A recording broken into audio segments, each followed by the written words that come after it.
Sejam bem-vindos ao Seminário Internacional de Estudos Pombalinos. É com muita alegria que acolhemos hoje no nosso ciclo de seminários a senhora professora Sara Marques, que nos vai falar sobre o tema Pombal e o julgamento dos Távoras.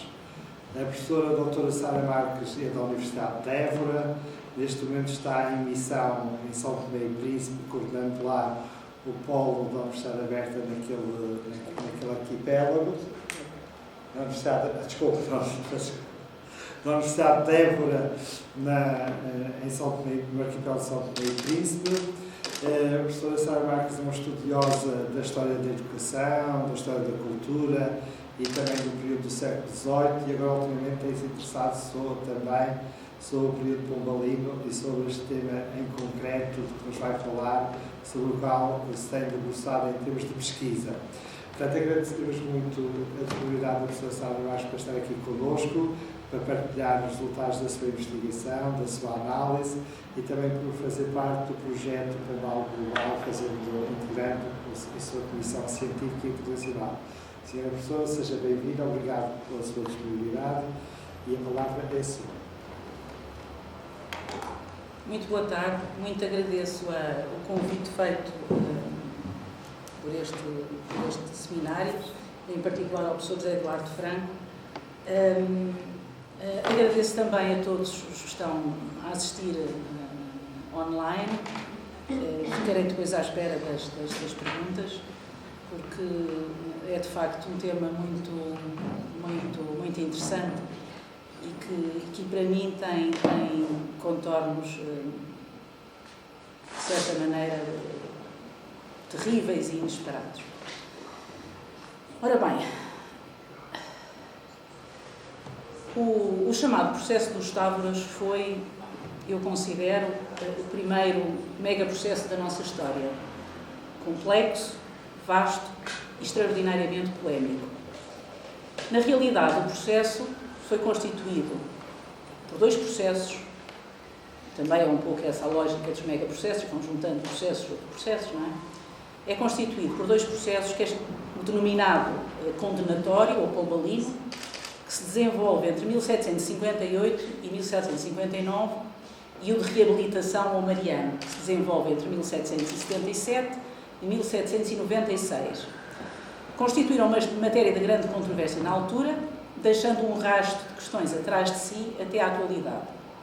Ao contrário dos megaprocessos atuais, na realidade o processo pombalino foi um processo relâmpago, porque foi basicamente um mês que demorou entre a prisão e a acusação de 11 elementos, onde estavam, e isso, quer dizer, não era o estatuto social que os tornava imunes à mão da justiça, mas onde estava a primeira nobreza, elementos da primeira nobreza do reino. O Duque de Aveiro e a família Távora, mas não só os que foram condenados e que foram mortos, mas também o Marquês e a Marquesa da Lorna, figuras de primeira plana, do ponto de vista da cultura, enfim. E, portanto, não houve realmente, no meu entender, qualquer pessoa que leia o processo, já vamos ver quando é que foi publicado a primeira vez, mas qualquer pessoa que leia o processo percebe que não houve um processo, não da forma que nós estamos habituados e que o século XVIII também estava habituado. Não foi um processo, foi uma condenação. Uma mise-en-scène, se quiserem, para condenar pessoas que, dentro deles haveria, no caso do Duque de Aveiro, que estariam de facto implicados, mas depois a família Távora e os outros todos não estariam, a não ser por proximidade e por simpatia,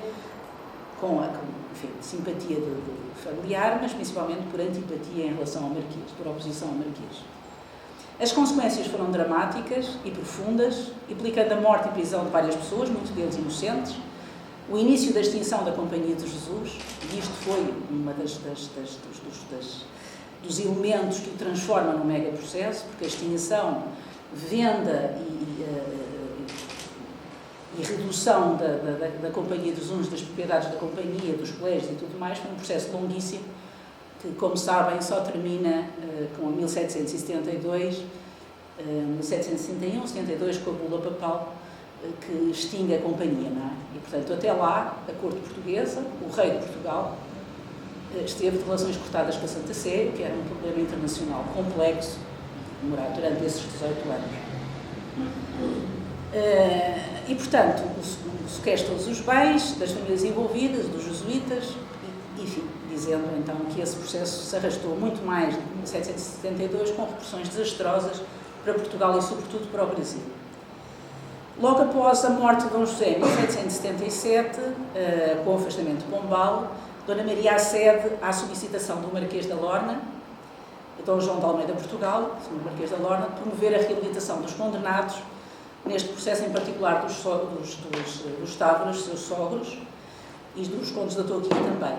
Tendo sido também ele e a sua esposa vítimas, como os seus familiares, esteve preso 18 anos na célebre prisão do Forte da Junqueira, conhecido como a Bastilha Portuguesa. E hoje em dia estão a construir uma estrutura residencial. Nestas duas imagens eu achei curioso colocar primeiro a capa do processo dos Marqueses de Távora no Arquivo Histórico do Rio de Janeiro, é a capa do processo pombalino, e no outro lado é o decreto real da prisão, com a assinatura que está em quase todos os documentos desta altura do Marquês de Pombal. A gente pode sempre dizer que o rei tinha o braço direito ferido e não podia assinar, não é? Mas acho que é bastante eloquente. O Marquês acompanhou todo o processo e, portanto, a assinatura dele não é em vão. Esta é a sentença da chamada Junta de Inconfidência e que é pronunciada, como eu disse, um mês depois da prisão. O primeiro ponto que eu queria tocar é em relação aos caminhos e descaminhos da própria documentação. Ou seja, a questão do processo é de tal maneira, choca de tal maneira a mentalidade e as pessoas da altura, e também fez buscar, quer dizer, a condenação, por um lado, das principais cabeças da nobreza e, principalmente, a morte deles enfim, em Belém, pública e notória, onde tiveram centenas, se não milhares de pessoas. Foi uma coisa que foi comentada não só em Portugal, mas em toda a Europa e no mundo civilizado. Não se fazia aquilo já. Quer dizer, havia muitas maneiras, ainda hoje, de se fazer as coisas, mas não daquela maneira, pronto, terrível, brutal, e é muito arrepiante. Sabem que ao longo de todo este processo, quando se está a ler a documentação, e a documentação, posso dizer, é muito gráfica, é muito impressiva, a gente quase consegue ver, ouvir e sentir o cheiro até deste primeiro processo, não é? É uma coisa impressionante, mesmo para a época. É assim, portanto, os documentos desaparecem praticamente por 100 anos, mas no âmbito do processo de reabilitação que Dona Maria autoriza, faz-se em 1784 uma cópia do processo inicial. Esse translado de 1784, juntamente com todo o processo de revisão, 1767 a 96, faz mais de 3.500 páginas. Embarcaria com a família real para o Brasil em 1808. As razões deste embarque, toda a gente sabe, a razão de transferência da corte para o Brasil, da invasão francesa e da transferência da corte para o Brasil, a razão deste embarque, desta documentação, houve muita que ficou, não é? Como sabem, viajaram 15.000 livros com aquela esquadra de 15 navios, é obra, mas esta documentação em particular era o que nós podemos chamar uma documentação explosiva, não é? Portanto, crítica, para o que se chamava o Partido da Nobreza, não era o Partido da Nobreza, era a Nobreza, e onde o rei tradicionalmente apoia o seu governo. Ela embarca para o Brasil em 1808, sabemos isto tudo a posteriori, porque desde 1780, desde o embarque da família real para o Brasil, que não se sabia onde estava o processo. Não é? Portanto, durante 100 anos, mais de 100 anos, o processo desapareceu. Alguns historiadores liberais achavam que o processo, que Dom João queria ter queimado o processo para não deixar vestígios, porque eram elementos muito controversos em relação ao seu avô, principalmente, enfim, punha em causa a própria família real. A verdade é que refere, a maior parte dos historiadores queria evitar, quando foi para o Brasil, que essa documentação pudesse cair em mãos erradas em Portugal. Afiançavam alguns que Dom João temendo até que caísse nas mãos da Rainha Carlota Joaquina, como sabe, a esposa do rei, e que iria fortalecer o partido dos fidalgos e por isso a teria reduzido a Sinas antes de embarcar. Não, ela existe, quer dizer, estamos em crer que aquela documentação é a documentação original, porque tem a assinatura dos juízes todos, apesar do preâmbulo ser do Medanha Benavides, que é o desembargador que, a pedido de Dona Maria, começa a fazer a transcrição do processo. Ou seja, quando se vai fazer, isto é um ato que hoje em dia se utiliza, não é? Quando se vai fazer uma revisão do processo, vai-se coligir toda a documentação para se fazer um balanço geral das coisas. Provavelmente isso ajudou a salvar um documento, porque o tornou muito mais volumoso e tornou, enfim, mais conhecido. Ainda antes do embarque da família real para o Brasil, em 1808, é revelador o bilhete anónimo deixado na capa do processo em 1796, referindo o nome de José Seabra da Silva e do Dom João Príncipe Regente, que dava conta do extremo cuidado a ter-se com esta documentação, para memória, lá em cima deste maço. Este maço atado e com o rótulo Marquês de Alorna, inquirição de testemunhas, me foi entregue pelo ilustríssimo Sr. José Seabra da Silva, Ministro e Secretário de Estado dos Negócios do Reino, na noite de 29 de março do corrente ano de 1796. Indo eu a diversos negócios à sua presença, ele mesmo se lembrou de que tinha em seu poder o referido maço da pasta que lhe entregara o Bispo Inquisidor. Logo se declarou a moléstia da Rainha Nossa Senhora, da Dona Maria I, e por isto pertencer ao gabinete do Príncipe nosso, de Dom João VI, esse motivo de fazer a sua remessa. Sublinhei em bold. Este maço, que é o original, na verdade seria origem de horrorosas consequências se procedesse o intento. Deve conservar-se com cautela. Ou seja, passado estes anos todos, e agora quando se está a fazer o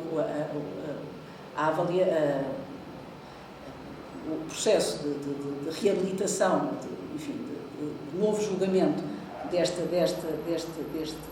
do julgamento, se percebe que é uma documentação controversa e perigosa que não deve cair nas mãos não deve sofrer descabidos. Durante mais de 100 anos, como vos disse, onde haria a documentação, não soube onde haria a documentação, até que nos anos 20, provavelmente no âmbito das comemorações do primeiro centenário da independência do Brasil, em 1822 e 1922, teve a intermediação do Real Gabinete de Leitura, isto é uma história bastante extraordinária, no Rio de Janeiro, e o eventual empenhamento da comunidade portuguesa naquela cidade. Pedro de Azevedo, conservador da seção de manuscritos da Biblioteca Nacional de Lisboa, toma conhecimento que essa documentação está no Arquivo Histórico, que foi criado em 1922, o Arquivo Histórico Nacional, é criado em 1922, e, portanto, vai compilar documentação, inclusive da Casa Real, onde este assunto estaria, porque é preciso não esquecer que, com a expulsão de Dom Pedro II, implanta-se a República. E, portanto, toda a informação, e este do lado escondido, provavelmente, toda a informação que vinha da Casa Real, ou dos gabinetes, ou das secretarias de Estado, que tinham assuntos de Estado, foram enviados em 1922 para o Arquivo Histórico, que é criado nesse ano. É criado nesse ano, juntamente com esses núcleos das secretarias ligadas ao regime monárquico. Mas não só, mas essencialmente. E a comunidade portuguesa no Brasil, nesta altura, em 1922, na altura do primeiro centenário, é uma comunidade enorme, são mais de 600 mil portugueses a viver no Rio de Janeiro. Portanto, tem muita força, muita representação. E o Real Gabinete de Leitura tem uma posição cultural e de mobilização da comunidade muito importante. Souberam disso, provavelmente porque alguém depois no arquivo disse que tinha lá essa documentação, souberam disso, e o próprio Gá Coutinho, quando está, depois da viagem para o Rio de Janeiro, o próprio Gá Coutinho tenta, juntamente com o Real Gabinete, mobilizar o governo republicano, não é? Brasileiro, a deixar vir a documentação para Portugal. Não deixaram na altura, já invocando que a documentação era brasileira, porque tinha o Padre Malagrida, uma das coisas que tem é o processo do Padre Malagrida. E o Padre Malagrida é visto como brasileiro, não sendo brasileiro, mas em Itália, não é? Daqui veio, ou espanhol, não sei, Itália, mas viveu toda a sua vida no Brasil. Mas pronto, nós deixamos ir o coração agora, mas eles não deixaram vir o processo dos Távoras, está certo. A edição, nesta altura, todavia, ao saber desta existência, um dos responsáveis da Biblioteca Nacional de Lisboa faz uma publicação, que é esta, que está aqui, que é de 1921, 22, que é o processo dos Távoras, que é o processo, a compilação do processo Pombalino, que aparece a público e é das primeiras, dos inéditos da Biblioteca Nacional, é simbolicamente também o primeiro inédito desta coleção de inéditos a ser publicado. Eu comprei uma alfarrabista, vinha até com uma dedicatória do autor, mas encontra-se, quer dizer, não é difícil. Pronto, como eu estava a dizer, o próprio Almirante Coutinho, no âmbito da sua viagem da travessia aérea, ele que foi indiscutivelmente o grande herói das relações luso-brasileiras nesse momento, e no momento de grande empatia tentou fazer lobby, como se diz agora, não é, para a documentação vir. Não só essa, não conseguiu. E, portanto, há assim, um karma assim, junto com esta documentação, realmente, que também torna curioso, não é, este processo. A revista, em 1938, já em plena era Vargas, que é um período, como sabem, da governação brasileira do presidente Vargas, que foi muito próximo à comunidade portuguesa, muito pró-português, se quiserem. Foi feita outra tentativa, junto com o diretor então do Arquivo Nacional. E nessa altura se podia ser permutado ou não com o diretor do referido artigo, sendo logo que não, porque tinha a documentação de interesse para o Brasil, as cartas do Padre Malagrida. E apesar de se estar na era Vargas, de aproximação dos organizados, a possibilidade de permutar o processo foi infelizmente negada à partida.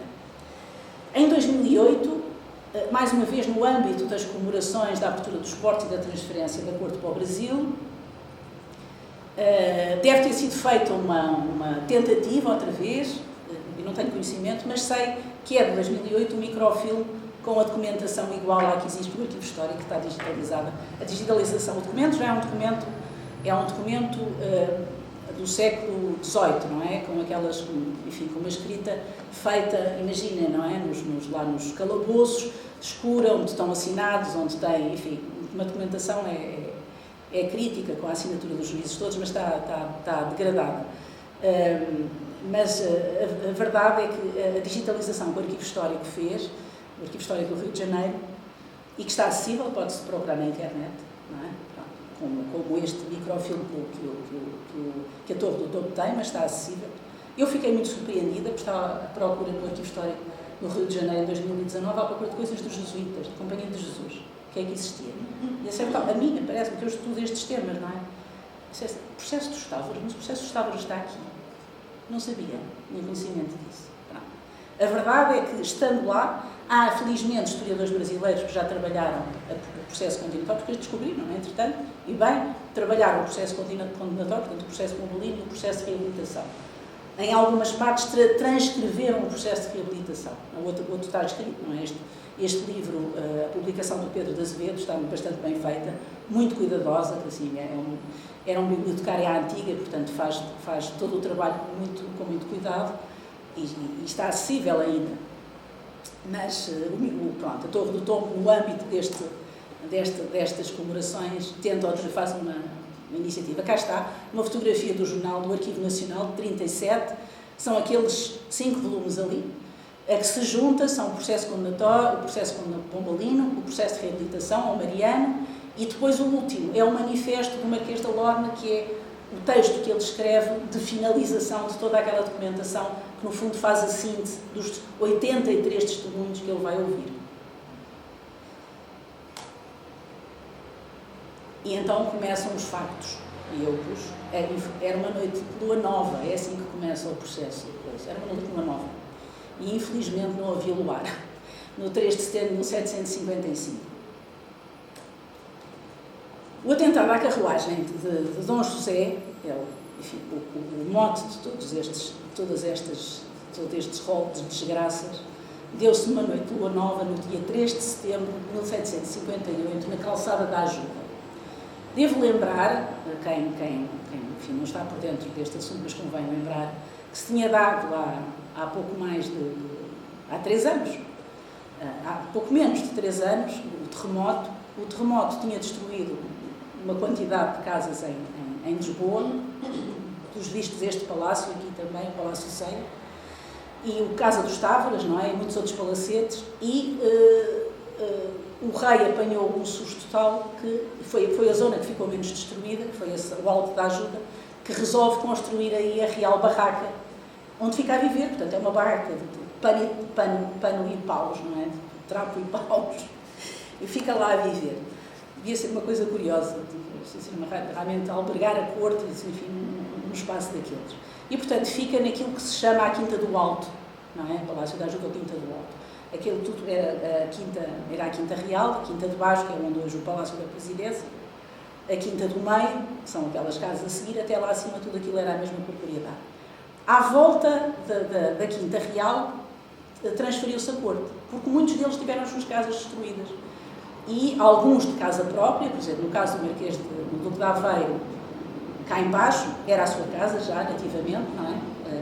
Não sei se tinha outra depois no centro de Lisboa, ou quintas à volta de Lisboa, mas aquilo era a sua propriedade, não foi destruída, porque, não sei porquê, porque não preciso de qualquer razão, a zona da Ajuda foi bastante poupada. Os Jerónimos, a Ajuda, aquela zona toda. Por isso é que se mudaram para ali, foi uma zona alta, porque a seguir ao terremoto houve um marmoto, e portanto as pessoas quiseram também ir para um sítio alto. E portanto o Duque de Aveiro tem a sua casa cá embaixo, em frente, no que são hoje os pastéis, como sabem, os pastéis de Belém, onde está aquele marco da memória, não é? Era a casa do Duque de Aveiro, que foi completamente destruída depois destes factos, destes episódios.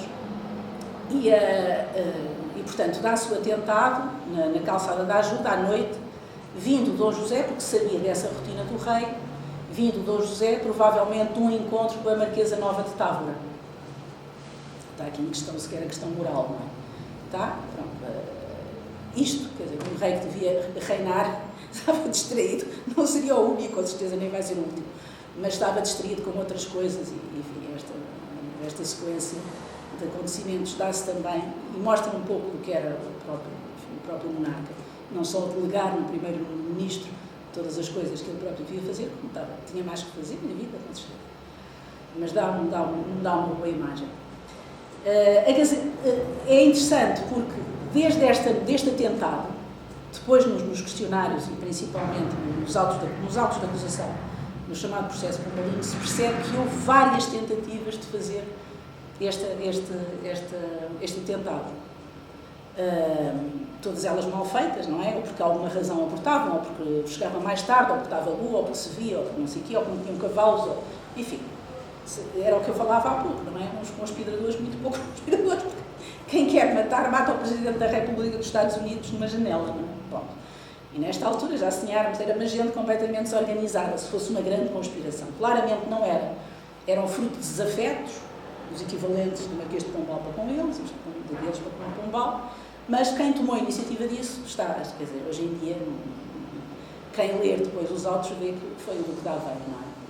Mesmo o Marquês de Távora Novo era um rapazola, não é? Estava interessado, quer dizer, aquela própria questão da mulher o estar a trair e tudo, era assim que era uma coisa mesmo, não se ia atravessar para se meter numa cavalgada. Não acredito.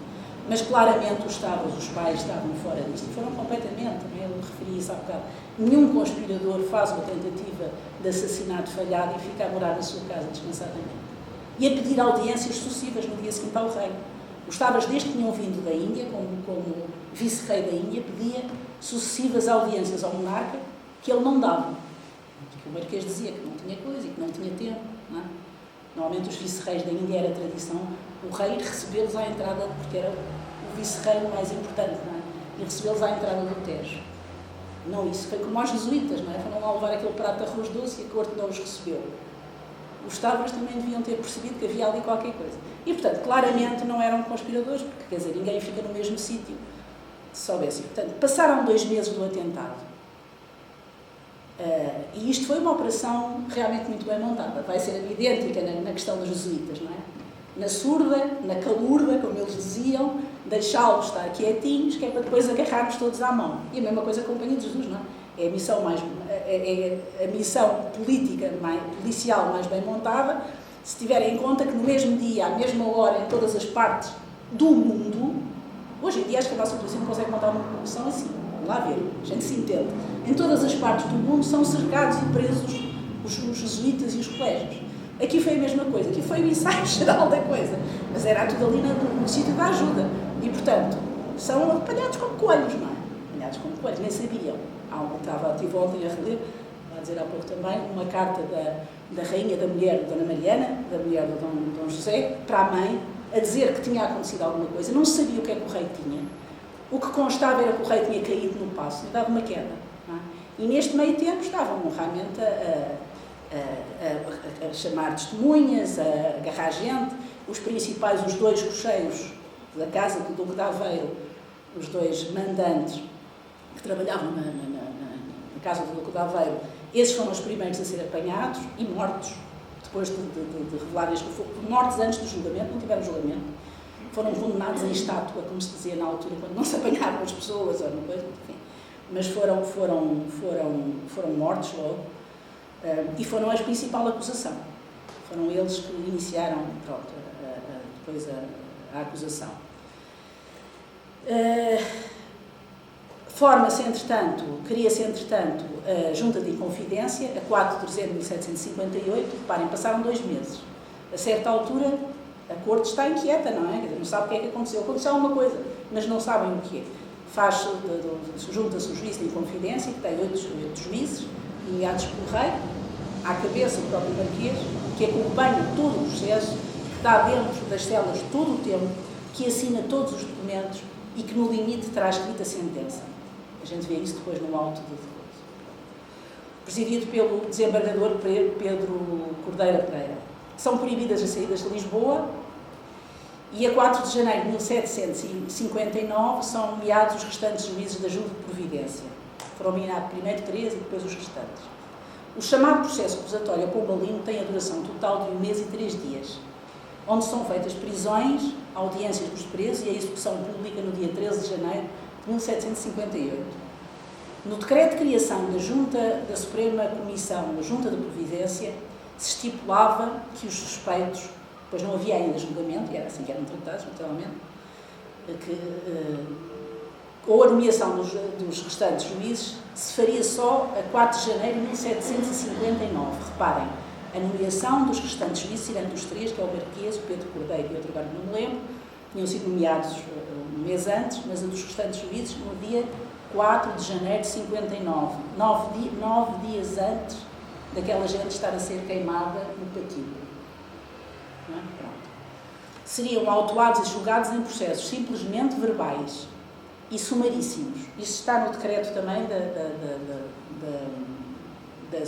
Junta de Providência, pelos quais consta o mero facto da verdade das culpas, observado somente, eu acho extraordinária esta terminologia, observados somente os termos do direito natural, seja lá o que for, e divino, seja lá o que for, sem nenhuma atenção às formalidades, e de aspas, ou a nulidades provenientes das disposições do direito comum e pátrio. É muito interessante, volto a dizer, que este processo possa ser lido e debatido por gente do direito, para saber o que é que estava em voga naquela altura. É como eu digo, uma questão de julgamento destes, não é, de condenações assim, fazem-se quando se está em estado de guerra, não é, calamidade ou alguma coisa qualquer. E isto, quer dizer, não se compreende. Mas era interessante perceber que é o direito natural, o direito divino, enfim. No mesmo decreto se responsabilizam os 3 ministros de Estado, Sebastião Carvalho Melo, Dom Luís da Cunha, Tomé Corte Real, de acompanharem presencialmente todas as audições dos réus. O Marquês esteve em todas. No edital de 9 de janeiro, que é o edital já da acusação, provia-se ainda uma espécie de delação premiada, sendo os declarantes, isto eu especifico, não é? Plebeios, logo se farão por mim criados nobres, sendo nobres, lhes manda ao rei de passar alvarás de foros de moço fidalgo e os de fidalgo cavalheiro. Lhes farei mercê dos títulos de visconde ou de conde, conforme a graduação.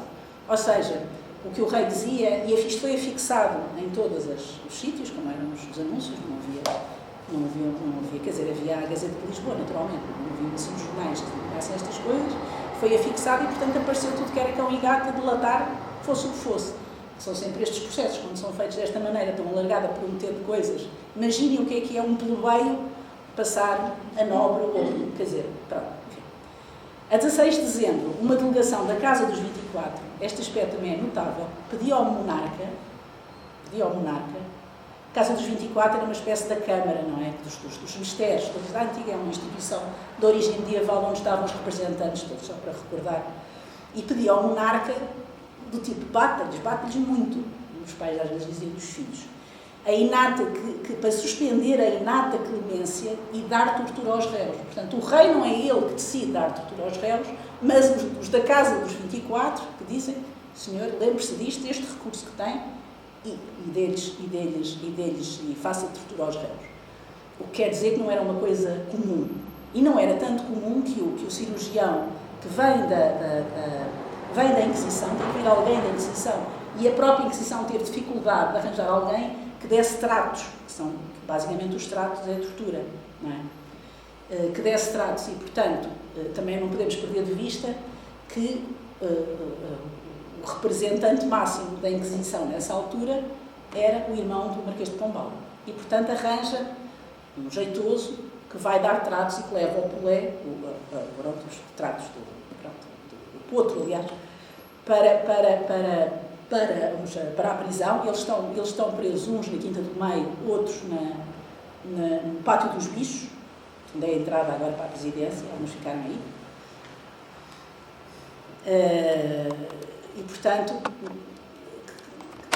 que esta junta e zelosa representação do povo passaria a decreto real em 20 de dezembro, portanto, por iniciativa da Casa dos 24. Estes são os juízes que fazem parte do processo. Pedro Cordeira Pereira, relator, João Pereira Vasconcelos, João Marcos Bacalhau, Manuel Ferreira de Lima, Inácio Souto, José António Oliveira Machado, escrivão. Este José António Oliveira Machado, a seguir, logo termina o processo, passa a ser o responsável pela prisão da Junqueira. É ele que está na prisão da Junqueira e que trata de uma forma miserável os presos que lá estão. Esses não foram acusados, nem sequer tiveram processo. Foram porque foram. Tiveram lá o Marquês da Lorna, a mulher, tiveram 18 anos presos. Não na mesma prisão, não. Mas muita gente morreu lá. Padres jesuítas que estiveram lá, que morreram lá. Pronto. O José Inácio de Anjos Pereira e este que é o procurador dos réus, Eusébio Tavares Siqueira. Os principais réus são presos entre 11 e 12 de dezembro, nas masmorras, espécie entre as masmorras do Pátio das Vacas, na Quinta do Meio, e no Pátio dos Bichos, na Quinta de Baixo. Os supostos atiradores e principais delatores já estavam mortos quando se iniciou o julgamento, os irmãos Alves Ferreira. São 11 os principais réus. O Duque de Aveiro, Dom José de Mascarenhas, 50 anos. Nas descrições do processo não falam em tratos, mas ele estava completamente desconjuntado, quer dizer, nem se deram ao trabalho de falar. O Marquês de Távora, pai, 56 anos, Dom Francisco Távora, esteve pertinazmente negativo nos tratos. Não é? Eles iam lá, perguntavam, e então fez isto e não sei o que, ele dizia, não fiz, e sempre. A Marquesa de Távora nem sequer foi ouvida.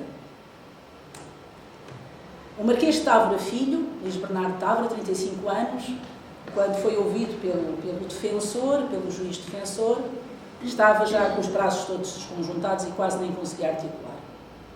Naqueles 24 horas, que ele ouviu todos. O Marquês de Távora Filho, o Dom José Maria de Távora, 22 anos, recebeu tratos violentos, também estava num estado já praticamente não podia falar. O Conde da Toguia, Dom Jerónimo de Ataí, 37 anos, levou tratos também, estava enfim. Brás Romeiro, esse foi o mais, ele e o Duque de Aveiro, sabemos depois no outro processo, foram os mais maltratados. Era o cabo de esquadra do Marquês de Távora Filho. O António Alves Ferreira tinha sido levou tratos, e o Rui Manuel Alves Ferreira também, 35 anos, a mesma coisa, e o José Policarpo de Azevedo, cunhados acima, que em 5 anos fugiu. Este, aliás, é uma personagem engraçada, que ainda há pouco tempo fizeram um romance sobre ele, porque o Marquês de Pombal tentou correr tudo para o apanhar. Nunca o apanharam. E, portanto, sobre ele, há uns que dizem que foi para o Brasil, outros que foi para aqui, outros para aqui. Pronto, só para ilustrar o outro antigo método de tortura pela Inquisição que foi reabilitado por esse processo. Basicamente é isto, não é? Quer dizer, prendem as pessoas com cordas e depois vão puxando as cordas de maneira a destroncar os braços e as pernas. O 13 de janeiro de 1759, para sempre na memória. Para sempre na memória, porque eu sei que fazia parte de uma narrativa e de um discurso do poder que as coisas, que este tipo de punições fossem assim públicos para ficarem sempre na memória. Mas ficaram realmente sempre na memória. Há um conjunto de gravuras que vão desde a altura, em Portugal e no estrangeiro, não é? O próprio Museu da Cidade, como sabem, tem uma representação bastante gráfica também deste ato. Foi, aliás, acho que na minha vida, a primeira vez que eu ouvi falar deste processo, o Museu da Cidade, mas o que é que aconteceu a esta gente? Porquê é que fizeram isto? Enfim, isso foi quando me deram quase medo. O extraordinário impacto do imaginário e memória, o auto-execução pela violência extrema e importância dos implicados foi refletido de várias formas. Aqui outra, enfim, são várias. Esse mal, eu não consegui arranjar imagens melhores, mas pronto. Aqui, depois, em detalhe, as várias... Eles já vinham torturados, não é? Depois foram mortos uns à frente dos outros. A primeira a morrer, reparem nestas coisas, foi a Marquesa de Távora. Vinha numa cadeira e cortaram-lhe o pescoço à frente dos filhos e de toda a gente, não é? Portanto, foi a primeira a morrer. O Marquês de Pombal tinha um ódio especial para a Marquesa de Távora. E o recíproco também era verdade. Outra vez, enfim. Segunda parte, o processo de reabilitação. Morre Dom José, Pombal é afastado e será feito o pedido de revisão do processo, como eu vos disse, por Dom João de Almeida Portugal, de Genro dos Tábuas. Em 1784, Francisco de Medanha Benavides, procurador da Coroa, nomeado por Dona Maria, procede ao traslado à cópia do processo original para efeitos da nova revisão do mesmo. No mesmo decreto, a Rainha autoriza o Marquês a recrutar os testemunhos, que somarão mais de 83 elementos, entre nobreza, religiosos, criados da casa e gente comum.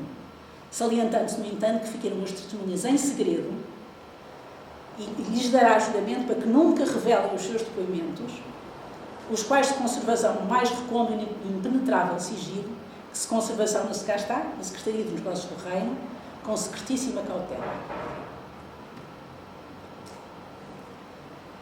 Os dois testemunhos fundamentais para a reabilitação, que no fundo contaram o que sucedeu, porque reparem, passaram-se 18 anos, gente que tinha 30 e tal anos tem agora 50, está a memória fresca, não é?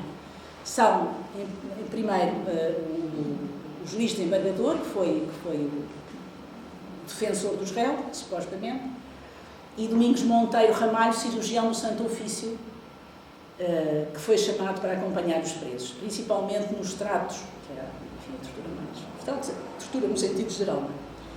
E Eusébio de Alvaz Sequeira. No seu testemunho, revelaria o pouco tempo que teve para ouvir os réus, que foi o único defensor. Exatamente 24 horas. Nestas 24 horas, vai à Casa do Marquês, é chamada a Casa do Marquês. Os juízes estavam a ser constantemente chamados à Casa do Marquês, eles dão conta disso, os que estão vivos, o Marquês chamava-os lá. O que é que aconteceu hoje? Quando não estava presente nas sessões, que normalmente estava, é chamado lá, à noite.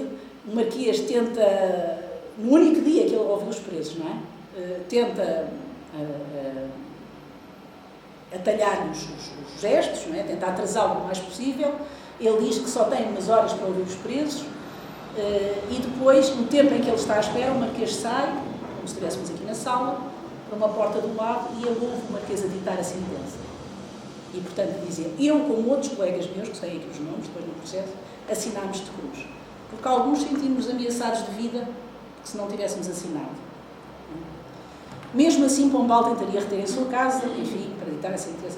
Também nos 2 dias que andou a sopas para poder ouvi-los, se queixaria que não teve acesso ao processo de acusação que haviam escrito, porque dizia ele que não podia sair da Secretaria-Geral. Portanto, ele vai defender os presos durante 24 horas, não é? Não tem acesso ao processo de acusação, portanto, não é defesa possível, e eles estavam já num estado lastimável, como é referido várias vezes. No processo de audição, viu e certificou que estavam todos muito maltratados e apenas deram uma minuta para as audições.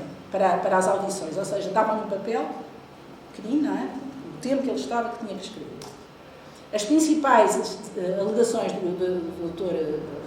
Siqueira foi que, sendo preso Francisco de Assis, eu vou ler este bocadinho, mas vale a pena, para isto é o texto original, deixa-me o texto original. Sendo preso Francisco de Assis Távora, Luís Bernardo Távora, marqueses que foram títulos foram logo tratados como se já tivessem absolutamente convencidos e condenados pelo horroroso delito cometido. Ou seja, eles foram logo tratados como acusados. Que os ditos Francisco Luís Bernardo Távora, Jónimo Martins, José Maria, e a Dona Leonor Távora, foi adotivo, não se deu lugar algum para que se pudessem defender do horroroso crime. Antes se procedeu contra eles como se nenhuma defesa pudesse negar. Que suposto fosse nomeado procurador dos referidos supostos réus, eu, José Tavares, se limitaram as horas para alegar todas as diversas e distintas defesas deles, sendo os réus 11 em número. Que dessas mesmas horas que se lhe limitaram foram tomadas algumas pelo Ministro de Estado, Pombal, de sorte que teve muito poucas horas úteis para se informar dos réus e alegar a todos e cada um deles a distinta e separada defesa que pudesse ter. Que essas horas, lhe tomou o dito Ministro, das que eram destinadas a preparar a defesa, as gastou a preparar o desembargador com as limitações e instruções que lhe pareceu dar. Um Pombal disse assim, mas o senhor tem que fazer isto, tem que fazer aquilo, tem que não sei o quê. E como não confiou, foi para ali para o lado escrever o que é que devia ser a sentença. Que estas limitações e instruções se dirigiram mais a procurar a condenação dos supostos réus e descobrimento de maior número do que para fazer uma boa e livre defesa. Que sendo assim, o dito desembargador quer todo o tempo tomado e limitadas as circunstâncias para fazer o seu ofício, e foi impossível fazê-lo, como aliás o pudera bem fazer, nem formalizar as defesas de cada um dos supostos réus com preparação das diferentes circunstâncias. Que alguns ou todos os ditos réus ofereceram a ele, desembargador, a provar naquela mesma noite, 3 de setembro, muitos deles tinham álibis, naturalmente, não estavam lá, tirando do da Aveiro, não estavam. Que às 11 horas, a hora em que foi, e a hora antes e a hora depois, estiveram continuamente em lugares distantes. Por exemplo, o Marquês Novo de Távora, que era um dos acusados e que foi de coisa, estava num bairro, na Cova da Piedade, ia de lá para lá, porque aquilo, toda aquela parte da costa da Caparica, da Cova da Piedade, que era chamada a Quinta Távora, não é? Toda aquela zona. E, portanto, eles iam para lá, como o Duque de Aveiro, depois tenta fugir e vai para Azeitão também. E, portanto, estava lá num bairro, com várias testemunhas a vê-la dançar nessa noite. Portanto, não podia, nada disso foi alegado. Que o dito desembargador, se não comunicaram os autos para a defesa dos réus, e se lhe deu uma sorte, uma minuta para se regular por ela. Se é assim, antes dele, o desembargador, ouvir os réus e preparar a defesa, viu a sentença escrita ou a ouviu gritar por mão e por boca de quem? Está rasurado isto no processo original. Está rasurado. Claro que foi por Marquês, não é? Portanto, rasurar. Houve alguém que disse assim, bem, isto aqui é uma coisa suficientemente coisa para rasurar. E se não ficou, então, positivamente entendendo e persuadido que for ele nomeado procurador só por forma de solenidade ou formalidade do processo e não para se dar lugar a qualquer defesa que os réus pudessem ter. Que o réu José Mascarenhas foi insinuado antes, ou ao tempo dos tormentos que lhe podia ser favorável e de proveito, o grande número de pessoas que quererá ser ele participes no dito atentado. Ou seja, basicamente disseram assim, quanto mais delatar, mais será diminuída a sua pena, não é? O que ele fez, e depois retratou-se, porque não, quer dizer, não percebeu que não ia servir para nada. Que o dito José Mascarenhas, Duque de Aveiro, foi levado a tratos horrorosos e aí declarou, estando no tronco, que os réus de quem se tratava eram inocentes, não foram participantes no delito e que revogava qualquer declaração que tivesse feito pelo horror do tormento ou pela consideração dele, na esperança, declarando o maior número de sócios de primeira nobreza, poderia ao seu delito escapar ao último mais rigoroso castigo. 13ª, que a dita declaração e retratação chegou a ser escrita e depois foi rasgada e desprezada por dizer dos juízes que dela não se devia fazer caso. E as testemunhas que a este item jurarem poderão dizer, perguntadas quem foi quem escrevesse a retratação e que foi o juiz ou o ministro que disse que era inútil e rasgou e disse a quem era presente, foi Pombal. Não interessa nada o que é que ele está a dizer. Agora vão todos, nem sequer foi dito. Que o próprio José Mascarenhas, desde então até ao último instante, continuou a declarar, mesmo no patíbulo, e protestou diante dos santos sacramentos quando houvesse de receber que os outros eram inocentes.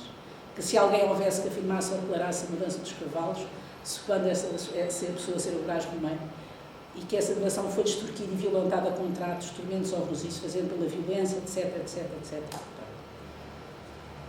Os réus protestaram até à última hora a sua inocência, confessando e rogando aos seus confessores que lhe assistiram que assim o dissessem e declarassem por ser essa a verdade. E nunca, até hoje. Outros testemunhos, Domingos Monteiro Ramalho, médico do Santo Ofício, que do Duque de Aveiro se retratou, mas não alteraram isso é outro, e que sempre que perguntava aos réus era na cidade de Sebastião José. Frei António das Chagas, estes testemunhos dos confessores, de cada um dos réus que tinham os seus confessores, é muito importante. Alguns deles tinham morrido, mas a maior parte deles está com a cabeça boa.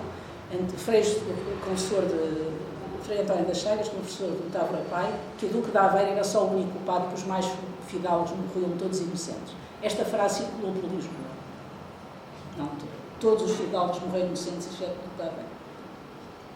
Frei António de São José, 58 anos, confessor de Bernardo de Távora, mostrou as mãos desconjuntadas, de sorte que não podia pegar um lenço, que já não podia sofrer mais instrumentos, por essa razão que confessara o que tinha feito. Frei José do Pilar, confessor do Conde da Torguia, 65 anos, e eu pus aqui os anos para se perceber também que estamos a falar de gente que está com a memória fresca, não é? Estamos a falar de gente, pronto, que o réu protestava estar inocente do delito, antes se achava muito devedor a sua majestade quem não tinha recebido ofensa nenhuma. Frei Martinho de Santa Maria, confessor de Brás Romeiro, confessou os violentíssimos tratos que sofreu. Frei Manuel São Boaventura, confessor do Duque de Aveiro, conhecera bem a inocência destes mais fidalgos. Frei José de Santa Catarina, confessor da Marquesa de Távora, que antes de receber o Santíssimo Sacramento, a Marquesa protestava ainda a sua inocência. Depois de ouvidas todas estas testemunhas, é escrito então pelo próprio Marquês da Lorna, manifesto da inocência dos Estados e a Turquias. Reparem, o Duque de Aveiro já não entra aqui, portanto não está, apesar de também ser familiar. Neste contexto, o extenso documento escrito em 1787 pelo Procurador, Marquês da Lorna, Manuel Saturnino da Veiga, procurador que trabalhou com o Marquês da Lorna, onde se tentou reconstruir historicamente o processo, fazendo sim todas as testemunhas ouvidas, dando por certo as arbitrariedades, as nulidades do processo, destacando a perfídia e falsidade dos dois cúmplices, o então secretário Sebastião José e do desembargador José António Oliveira Machado, com provas duvidosas e arrancadas pela tortura, procedimentos bárbaros e opor-se à justiça, à religião e à humanidade. Esta é a síntese tudo isto são muitas páginas, não é? Muitas páginas de manuscritos, são muitas páginas. Apesar de todo este esforço da revisão da sentença, os embargos colocados pelo Procurador-Geral João Pereira de Ramos Azeredo Coutinho, que era uma relíquia ainda do pombalismo, era aquilo que era considerado ainda na altura, o sucessor direto para este Pombal, não é? Apesar de já não estarmos no pombalismo, conseguiu fazer bloqueio a todas as decisões desta revisão e ela nunca chegou a ser publicada.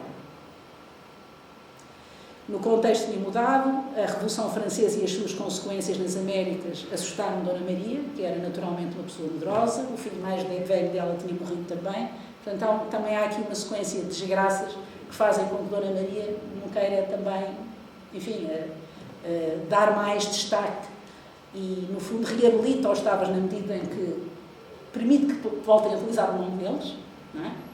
Por isso nós ainda temos as famílias Távoras em várias partes do mundo. Mas nada em relação, por exemplo, à questão dos bens. Também não era a questão mais importante. Porque esses bens tinham passado justamente para, como sempre, para a burguesia pombalina. Por exemplo, os Quintela Farroupilha ficaram com todas as propriedades, elas estão ali no Ponte da Caparica. Todas aquelas propriedades que eram dos Távoras passaram para a burguesia pombalina. Ou seja, Pombal inaugura aqui, estava a dizer há pouco, o perfil do político, tudo vale, não é? Que tudo vale. Vale condenar as pessoas, tirar-lhes as coisas, favorecer nos contratos do tabaco, nas companhias, nas grandes companhias de coisas, favorecer os amigos que lhe eram fiéis, emergentes socialmente como ele, não é? Como são os Quintela, e aconteceu, portanto, Dona Maria fazia o quê? Arranjar um conflito com a outra nobreza que se estava a implementar, num período complicado, em que estavam a rolar cabeças em França dos seus familiares, em que o filho mais velho tinha morrido, tinha sucedido Dom João, que mostrava assim grande talento para governar e também era um pouco típico pelo mãe, ia fazer o quê? bloqueios à revisão do processo, pronto, isso que eu estava agora a dizer.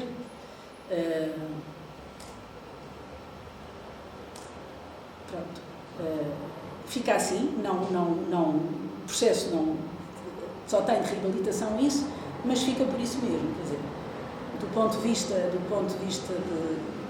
da reabilitação é apenas isso, do ponto de vista da injustiça extraordinária feita pelo Estado, não é? Pelo Estado, que é o rei, é o Estado que faz. Até hoje, imagino, não é? Não, enfim, até hoje ficou um crime de uma extensão, quer dizer, estamos a falar destes que foram os condenados, que morreram no Forte das Junqueiras, a maior parte das pessoas nem sabe quem são, quem foram. A desgraça que aconteceu com a expulsão da Companhia de Jesus, o arrebanhar as propriedades da Companhia de Jesus e elas próprias para gente do Círculo Pombalino. A Universidade de Évora, que é a minha, dentro de coisa, na descrição das principais resultados da acusação, uma das coisas que se diz é a Universidade de Évora, os estudos da Universidade de Évora, assim se diz, deve ser encerrado.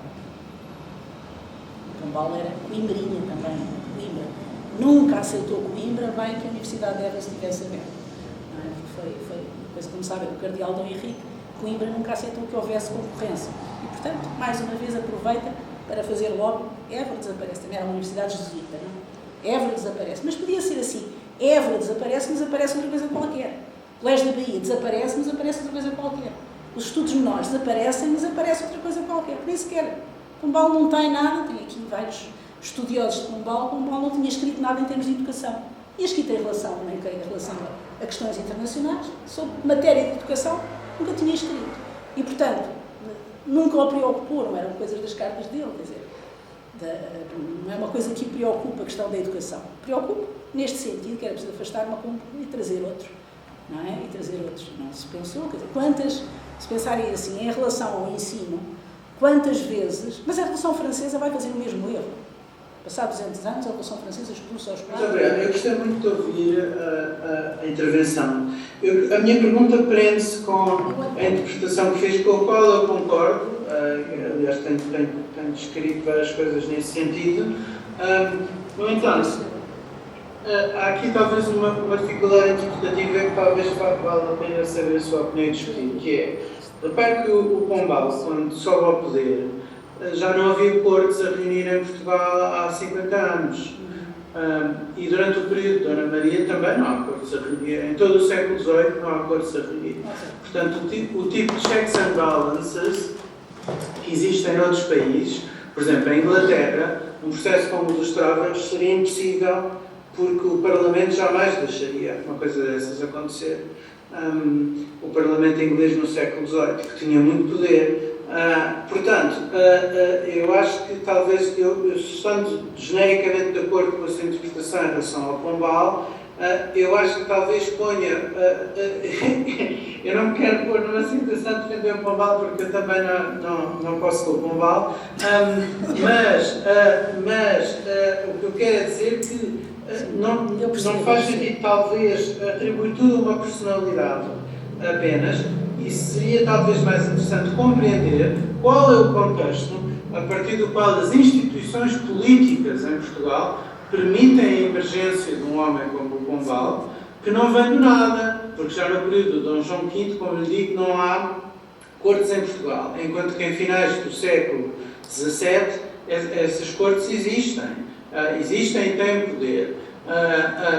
Portanto, e também no período de Dona Maria I, não existiam cortes e, sendo que acabaram os excessos do período pombalino desta natureza, a verdade é que a economia portuguesa teve um comportamento muito mau nesse período, nas décadas finais do século XVIII. Portanto, o que eu no fundo quero dizer a sua interpretação é que o Pombal, se não tivesse sido aquele homem, outro qualquer, não teria sido uma coisa tão terrível. Parece-me que esta interpretação talvez dê demasiada importância a uma pessoa, a uma personalidade, à custa do que nós devemos talvez prestar mais atenção, que é qual é o contexto político e económico que permite a uma pessoa dessas aparecer. Muito obrigado. Nuno Palma. Boa tarde, Nuno. Obrigado pela questão. Quer dizer, isso é daquelas questões, se não fosse, como é que havia de ser, não é? Quer dizer, não sei muito bem. Eu acho que o Marquês de Pombal tem realmente um talento que não é vulgar. Tem um talento que não é vulgar. Naturalmente que circunstâncias muito específicas, desde logo do terremoto, permitiram uma ascensão que, eventualmente, se o Estado, se a governação fosse partilhada por estruturas se o poder fosse partilhado, não é? Se o poder fosse partilhado por outras estruturas, fossem camarárias, mesmo como vê a Casa dos 24, que, quer dizer, tem um papel aqui perfeitamente subordinado, não é? A Casa dos 24 tem um papel completamente subordinado. E as outras estruturas, se existia alguma reminiscência, Pombal conseguiu nessa altura que abafar, não é? Quer dizer, tem um Conselho de Estado, tem esses órgãos todos, tem muita gente que governa com ele, que eu imagino que a estrutura que existe nessa altura, pelas circunstâncias específicas do terremoto, da tentativa e do acidente com Dom José, que terá ficado ainda mais receoso, não sei o quê, tudo isso realmente permitiu a ascensão de uma pessoa que tinha um determinado temperamento. Quer dizer, graças a Deus, os pombais devem aparecer de vez em quando, século a século, ou de 1000 em 1000 anos, não sei, mas não tem, quer dizer, nem toda a gente tem um talento tão grande, não é?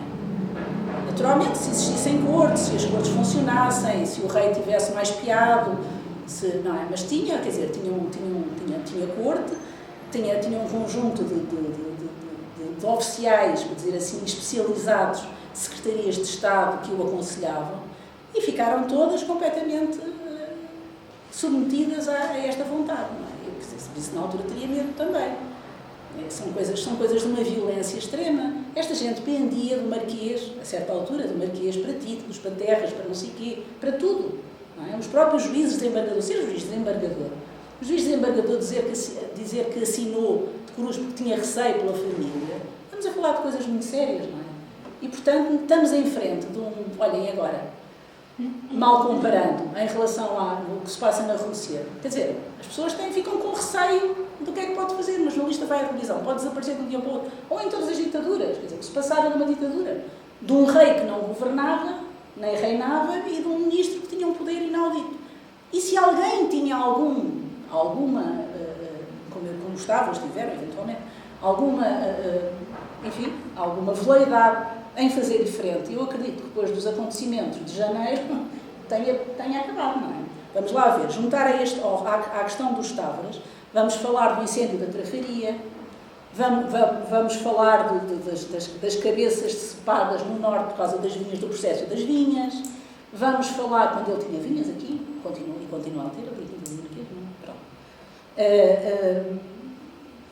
vamos falar de uma série de violências que as pessoas, quem é que faz frente a uma coisa dessas? Quer dizer, estavam completamente... Não acho que seria fácil.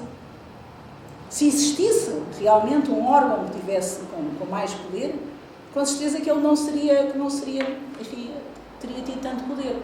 Agora, esta maneira de atuar é um one of the kind.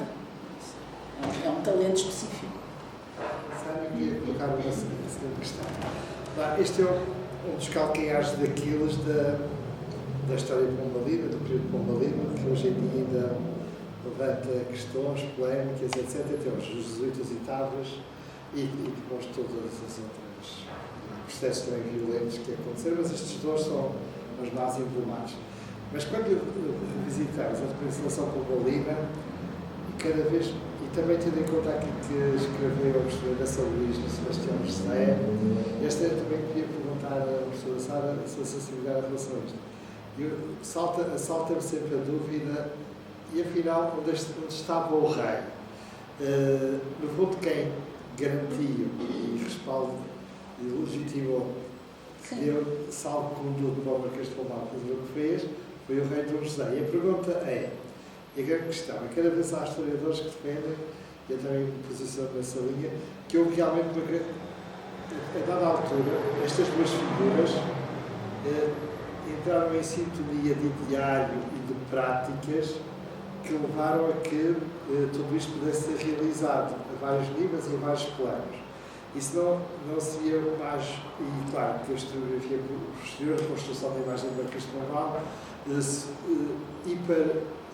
focou a atenção e destacou o protagonismo de Pombal. Mas será que o rei é tão inepto para estar aliado a todo este processo? Ele estava em sintonia e também respaldou, portanto, estas mesmas práticas, e ele também estaria realmente interessado que assim fosse, porque estava em sintonia com o seu ministro, ou ele teria sido, como muitos romances fizeram Pombal, uma espécie de, como num teatro, como no fundo o grande ator, de que o rei é apenas uma marionete nas mãos dele. E portanto essa é a grande questão hoje em dia que se coloca, qual que era o papel real do rei. A historiadora Luís tinha realmente a intuição, que ela também era romancista também. E outros consideram que o rei teve um papel mais forte do que se lhe é atribuído, e esse papel acabou por ser obscurecido para o meio Pombal em favor de Pombal e também em desfavor de Pombal, neste caso, na apreciação do processo social, em desfavor de Pombal. Não havia uma maior sintonia do que aquilo que se é dado também neste processo? Esta é a primeira questão. E não devemos cada vez mais chamar, reparando aquilo que foi a construção mediática deste período da história, que se chamou Pombalino. Não devemos chamar Josefino Pombalino, não tudo. E também neste processo a mesma coisa. Em relação a este processo tão singular e que levou a arquiteturas tão bárbaras, a nível europeu não tem também paralelo, por exemplo, no tempo de Richelieu, ali com quem Pombal era comparado com outros superministros de reis europeus. Eram práticas que se tornaram também habituais no contexto do absolutismo, ultra-absolutismo, para impor o poder absoluto do rei. Seria o caso Pombal foi um caso isolado? Segunda pergunta.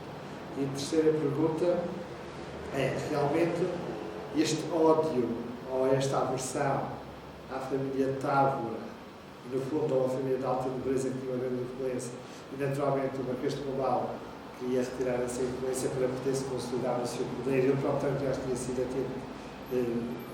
alvo de tentativas de redução do poder, mas esta aversão à família Távora também não seria uma aversão também da parte do rei, porque o rei, ainda por cima, o rei estava muito mais em sintonia com a alta aristocracia do que a baixa aristocracia. Não havia aqui também um problema da parte do rei em relação a essa família para dar carta branca ao Pombal para fazer o que quisesse. Portanto, qual foi o papel do rei em relação também a esta desconsideração, em relação à família da primeira aristocracia do reino, com grandes perigos da história de Portugal. A relação do rei com esta família afinal, dando fundo, e há uma pergunta só que sintetiza estas perguntas. Afinal, qual é o lugar do rei e qual é neste processo todo? E realmente não esqueçamos que ele foi sujeito ao atentado, certamente ficou, ele já tinha ficado amedrontado a partir da documentação que chegou até nós, no contexto daquilo que foi o terremoto e as consequências.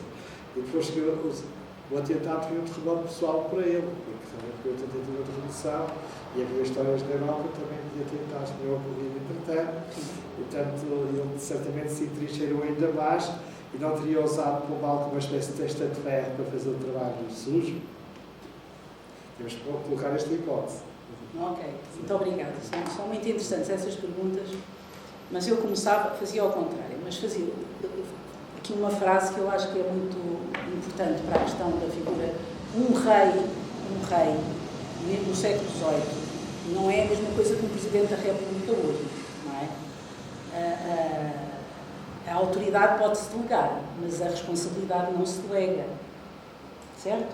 Claro. E o rei, pronto, a autoridade delega-se, a responsabilidade não se delega. O rei era responsável pelas coisas que estavam a acontecer e sabia o que estava a acontecer.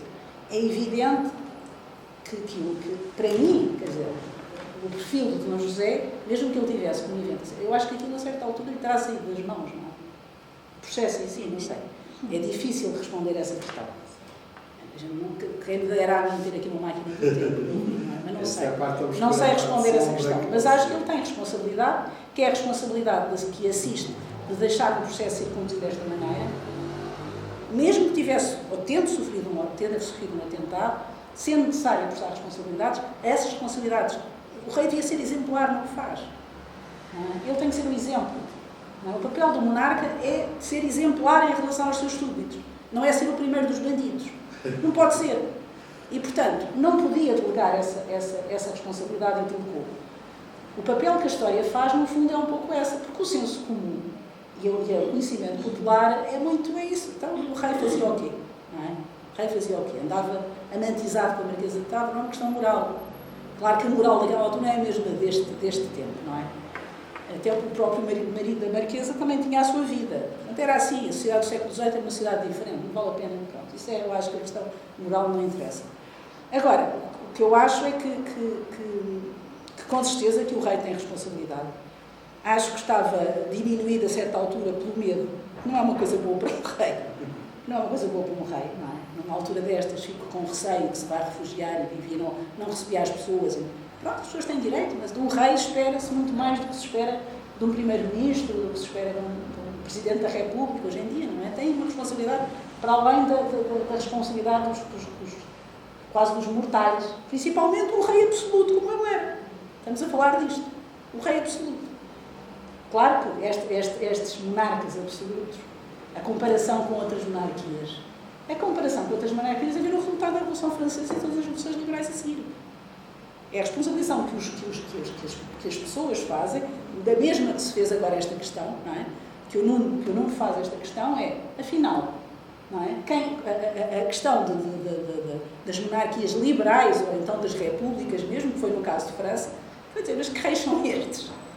Que reis são estes que nas alturas depois não defendem e não se responsabilizam? Esta centralização do poder foi extraordinariamente funesta. No caso português, tem consequências depois algumas consequências com a própria Revolução Liberal. No caso francês, as histórias, vocês reparem, até nisto da mitologia que o José Eduardo está a falar, que é extremamente importante, a imagem que nós temos destas monarquias do século XVIII é dos filmes da Liaison Dangereuse, da Maria Antonieta e os seus amantes, é não sei o que, é uma corte desligada da sociedade, não é? Esse é o maior, e este desligamento da sociedade tem a ver com este superpoder destes superministros, todos eles tiveram. Mas isto foi o fim deles. Quando a Revolução Francesa eclodiu, o rei estava sozinho, os reis estavam sozinhos. Tinham acabado com a nobreza, tinham acabado com os padres, tinham acabado com os braços, aliás, a célebre votação, não é? No jogo da pele, acaba aí, a Revolução começa assim, não é? Tinham alijado tudo o que era a monarquia tradicional. Isso não tem razão. Onde é que estão as outras? A Casa dos 24 faz este papel de assinar de cruz. Bata-lhes mais, dê-lhes coisas, ponham-os a trato. E o rei utiliza a justificação da Casa dos 24 para pôr tortura nos nobres. Estão a ver? Quer dizer, até isto. O decreto sai depois a dizer assim, não, porque eles me disseram é que eu vou fazer isto.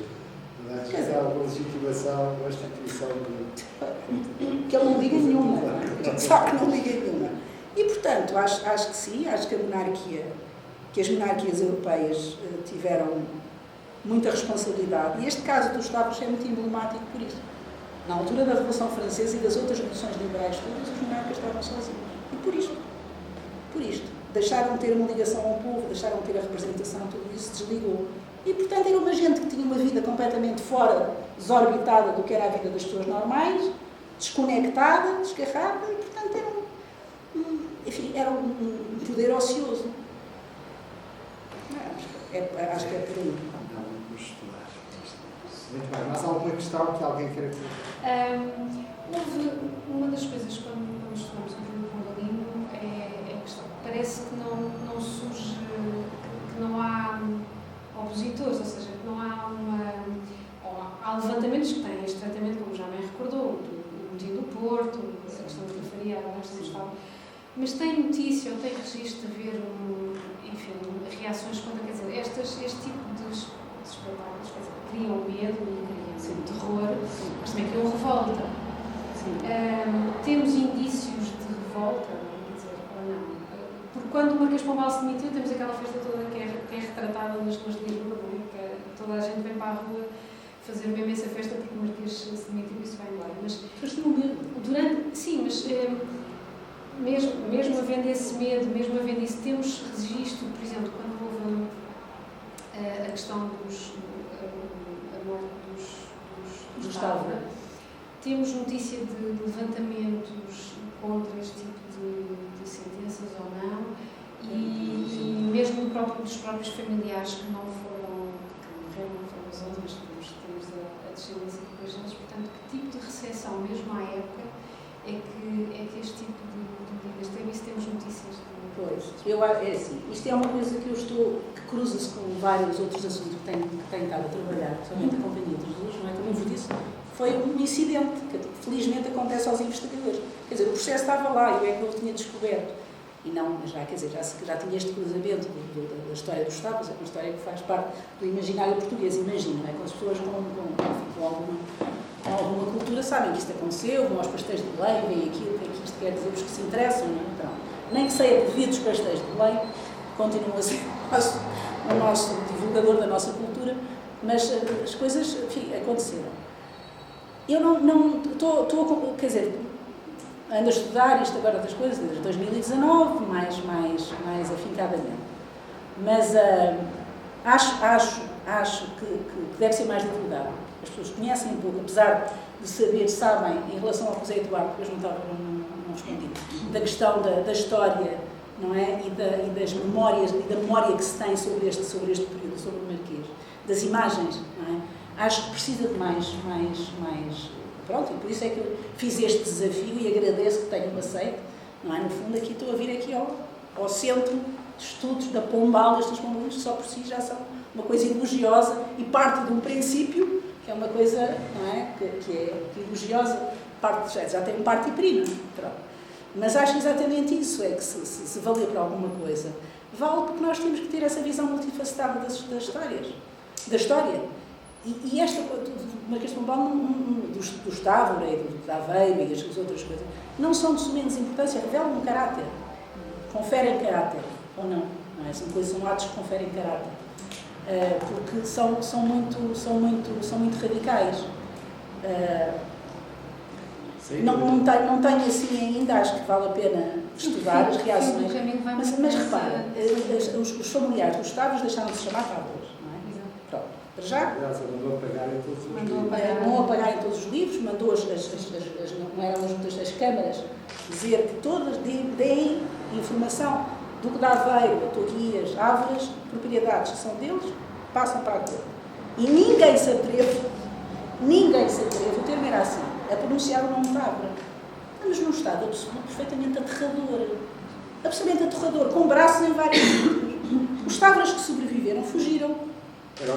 Uns para a China, outros para o Brasil, outros para Goa, para a Índia, não é? Fugiram, desapareceram. E, portanto, quem é que vai fazer frente? Não é uma coisa tão dramática. Não. Eu quero gostar da palavra final, ou não Paulo que quer intervir, mas estava de salientar estes seminários, que está ligado, visa precisamente compreender o período pombal, o período pombalino, a sua complexidade em todas as dimensões. Não se trata nem de elogiar, nem de atacar, mas sim compreender com um bocado a história. Este objetivo é que elas a fazer. Portanto, as várias perspectivas são bem-vindas, desde que nos ajudem a compreender esta figura e este período tão complexo. Mas só aqui mais uma informação sobre manifestações antipombalinas, durante o período pombalino. Por exemplo, quando encerraram a Universidade de Évora e instalaram lá os professores régios, várias manifestações em várias cidades, de gente que não queria aqueles professores, queria os padres jesuítas. Acho que no Brasil também. Era uma coisa que as pessoas diziam assim, não, estes são boas pessoas, nós gostamos deles, o que é que aconteceu isto? Évora ficou sem aulas durante, depois, a universidade, aquilo foi utilizado como instituição. Dava uma boa tese. Aliás, alguém quer fazer uma tese para estudar as reações que houve popularmente em relação ao encerramento dos colégios, em relação ao processo de Estado, fazer um estudo exaustivo disso, dava uma boa tese. Já aqui o exemplo lançado para alguém que um dia queira fazer. Não, também não correu bem. E também é preciso ver uma coisa. Vamos aqui as datas agora com a vinda do Brasil e eu ia visitar o Ouro Preto, mas me apercebi que este período da condenação dos Távoras coincide do ponto de vista económico, ele tem um irmão no Brasil, não é? Que vai reportando todas essas coisas, que tem um eco, uma caixa de ressonância. Inquisição, Portugal, Brasil. E lhe vai reportando, por exemplo, uma coisa trágica para a Casa Real, para a Corte e para Portugal, que é a exaustão das minas. As minas começam em 1698, em 1650 começam a reduzir. Está bem, depois descobrem os diamantes. Mas o encaminho desaparece. E é por isso que é preciso agora criar outra coisa qualquer, que são as companhias. Agora vamos tomar um monopólio, vamos fazer um monopólio régio com as companhias para conseguir, enfim, ganhar algum dinheiro com este processo. Mas o fim da mineração, ou o decréscimo da mineração, é uma coisa brutal. Aquilo dá imenso durante ali uns anos, 60 anos, e depois tem uma queda brutal. Coincide com este estado, o terremoto, o fim das minas, é uma crise social e económica. Não sei quem é que estava há pouco a falar disso, mas é uma crise. E claro, estas figuras emergem nos períodos de crise. Isso não tem dúvida nenhuma. Okay. Agora, há figuras benignas e há outras que são, pronto, que é o que é, não é? Ok, vamos dar ainda a palavra a quem pedia a palavra, foi o Nuno Palma, tem a bondade. Eu queria só perguntar se quer dizer, na sua opinião, porque é que a memória histórica que foi construída à volta do Pombal acabou por ser contrária à narrativa que nos deu hoje, ou pelo menos em grande parte contrária, clarificando que estou de acordo com o que disse o José Eduardo Franco, que nós estamos aqui para compreender, não para julgar, mas mais tarde, efetivamente, foi construída uma narrativa à volta de Pombal, tanto pelos liberais como mais tarde pela Primeira República, como sendo um grande reformador, uma pessoa que enfrentou interesses instalados, fez coisas muito boas. A principal redonda da cidade tem uma estátua dele, por aí fora. Portanto, porque que um homem que, do seu ponto de vista, e eu tendo a concordar consigo, era um tirano, depois, ainda hoje nas escolas nos ensinam, e eu próprio que também tenho o ponto de vista de que ele era um tirano, muitas vezes ouço, não, mas fez muitas coisas boas, reformou isto, expulsou os jesuítas, etc. Quando, por exemplo, no caso dos jesuítas, quer dizer, temos é aí algo que traz Portugal. Portugal tornou-se um país sem escolas, né? Falou muito de Évora, mas na verdade ainda é mais importante o ensino pré-universitário. Só em Lisboa, no Colégio de Santo Antão, eram ali 3.000 alunos a aprender a ler e escrever todos os dias. No país todo seriam 20.000, e esses números só voltaram a ser verdadeiros já no século XX, já nos finais dos anos 20 do século XX, quando a população do país até já é maior. Portanto, reformar tudo para depois não pôr qualquer substituição, acabar com as escolas que existem, sem pôr criança ao Colégio dos Nobres, que nem 100 alunos tinha, é uma coisa desastrosa e que condenou Portugal a um atraso educativo secular, do qual hoje ainda não recuperamos. Portanto, porquê que um homem destes depois cria, na sua opinião, tantos mitos à volta dele e ainda hoje consegue ter a sua reputação, para muita gente, foi uma grande figura? Muito boa pergunta. Damos a palavra final então à professora Sara, se houver mais questões, e depois encerramos o seminário. Muito obrigado, Nuno, pela sua pergunta. Dou a palavra então à nossa oradora. Muitíssimo boa pergunta, Nuno. São os problemas da memória histórica. Eu tenho trabalhado com alguns vilões da história. Trabalho com o Estado Novo.